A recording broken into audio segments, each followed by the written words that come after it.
Meus irmãos e minhas irmãs, paz e bem. Hoje, daquela que é a última leitura que nós fazemos na liturgia da primeira carta de São Paulo a Timóteo, e é justamente a conclusão, nós temos uma ordem determinante do apóstolo para com o seu filho espiritual, para com o seu discípulo. Ele vai dizer assim: diante de Deus e de Cristo Jesus, que deu o bom testemunho da verdade perante Pôncio Pilatos, eu te ordeno: guarda o teu mandato íntegro e sem mancha até a manifestação gloriosa de nosso Senhor Jesus Cristo. Isso o apóstolo está dizendo para aquele que é o líder de uma comunidade, sem dúvida, mas que é um imperativo que diz respeito a todos, a cada um de nós. Todos nós recebemos um mandato do Senhor, todos nós recebemos uma vocação, um ministério. E então o que o apóstolo está dizendo é: guarda o teu mandato íntegro. Que nada ofusque, manche a graça que nós recebemos do Senhor. A graça do batismo, a graça santificante, mas também a graça ministerial. Isso vale para os ministros da igreja, mas que é aquilo também que se determina para a vida de cada um de nós. Nos percalços da nossa vida, nas nossas fragilidades, no nosso pecado, nós devemos sempre voltar ao Senhor, retomar o bom caminho e cuidar para que aquilo que nós recebemos do Senhor não se perca. E vai dizer: guarda íntegro e sem mancha até a manifestação gloriosa de nosso Senhor Jesus Cristo, até a segunda vinda do Senhor na sua glória. Enquanto nós peregrinamos dessa vida, nós devemos nos cuidar para ter e manter uma vida de santidade, uma vida de união com o Senhor, uma vida que seja íntegra. E aí então a carta, e então a leitura de hoje também, se conclui com uma doxologia, que provavelmente foi tomada pelo apóstolo Paulo para colocar nesta carta a partir da liturgia. E ele vai dizer: essa manifestação será feita no tempo oportuno, pelo bendito e único soberano, o Rei dos reis e Senhor dos senhores, o único que possui a imortalidade e que habita numa luz inacessível, que nenhum homem viu nem pode ver. Então, nessa sua oração conclusiva, ele vai dizer que nós não sabemos quando vai ser essa manifestação, mas que essa manifestação se deve à potência, à glória do Senhor, este Deus que nenhum homem viu nem pode ver, mas que, mesmo o Antigo Testamento vai repetir que no Filho Deus se revela. Deus ninguém jamais o viu, mas próprio Jesus Cristo nos revelou quem Ele é. Então, que essa manifestação definitiva, aonde nós veremos Deus tal qual Ele é, nós esperamos na fé. Esperamos que seja aquele dia, que aconteça aquele dia que será da vontade do Senhor. A Ele honra e poder eterno. Amém. Se conclui assim, meus caros, esta que é uma das epístolas católicas. Nós vimos nessa epístola uma igreja que se estrutura, uma igreja que já tem os seus ministérios, que tem os diáconos, que tem os presbíteros, que tem os episcopos, que tem já o traço dessa tradição que é própria nossa católica, a sucessão apostólica. Então, o fato de que os apóstolos escolhidos pelo Senhor, eles escolheram outros apóstolos, e esses escolheram outros e outros e outros e outros, até que chegassem aos nossos bispos de hoje, aos nossos apóstolos. E nós, presbíteros, participamos do ministério dos bispos, somos os seus primeiros colaboradores. Mas atenção a uma coisa importante, porque nós, quando lemos, por exemplo, a história do passado, quando nós pensamos na relação das pessoas com os apóstolos, nós nos encantamos com isso. Mas nós hoje temos nas nossas igrejas essa mesma relação.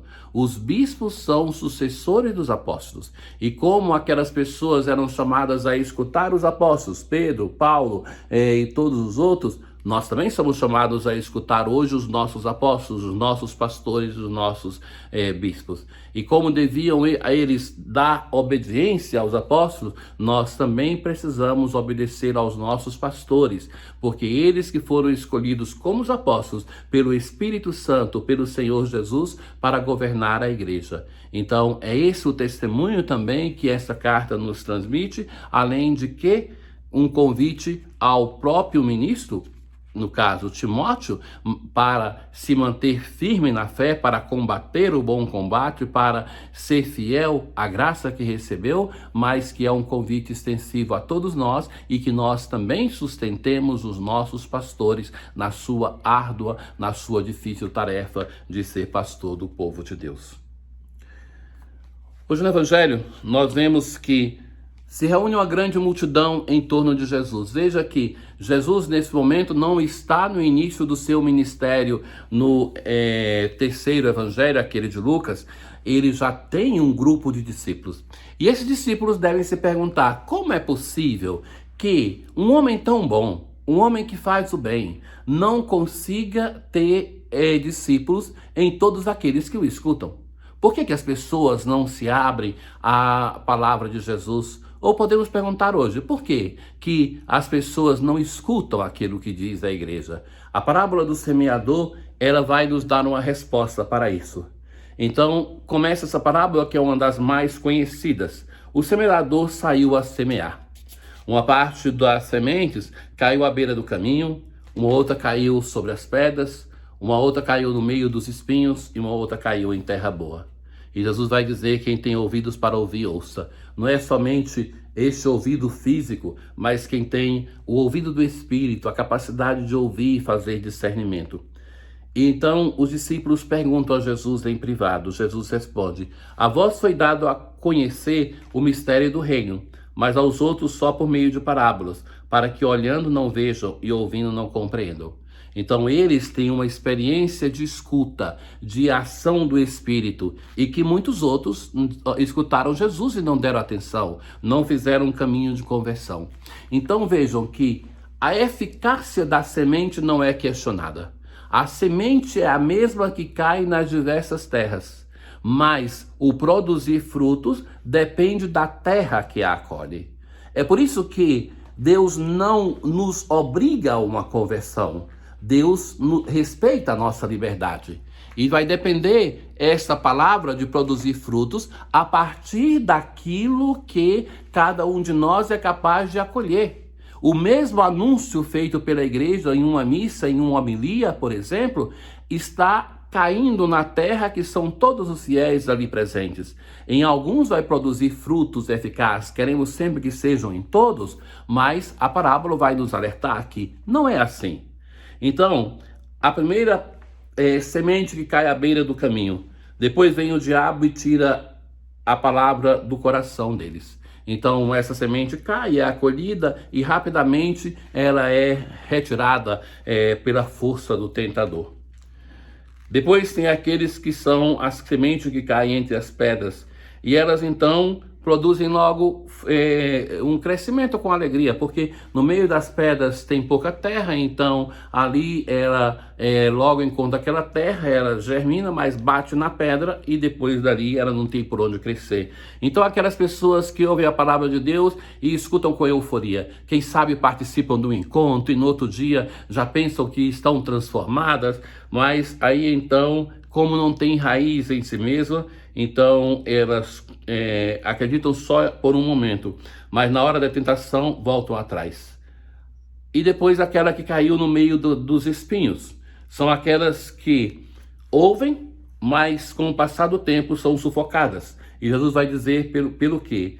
Pelas preocupações, pela riqueza e pelos prazeres da vida, e não chegam a amadurecer. Então, de todas essas coisas mundanas que vão retirando a força da palavra de Deus.